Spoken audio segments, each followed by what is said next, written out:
ప్రభుత్వాన్ని పడగొడతామన్న దుబ్బాక ఎమ్మెల్యే కొత్త ప్రభాకర్ రెడ్డికి కౌంటర్ ఇచ్చారు మంత్రి పొంగులేటి శ్రీనివాసరెడ్డి. ఇందిరమ్మ ప్రభుత్వాన్ని కూల్చాలని బీఆర్ఎస్ నేతలు పగటి కలలు కంటున్నారని విమర్శించారు. ప్రభుత్వాన్ని కూలగొట్టి ఆ సీట్లో కూర్చోవాలని తండ్రి కొడుకులు తాపత్రయపడుతున్నారని మండిపడ్డారు.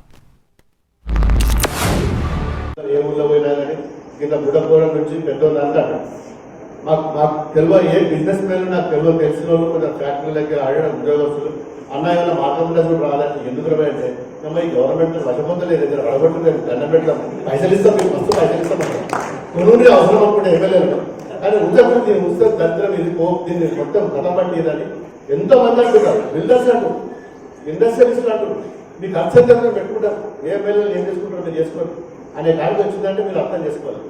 ఇందిరమ్మ ప్రభుత్వాన్ని కూల్చాలని పగట కలలకు అంటున్నారు.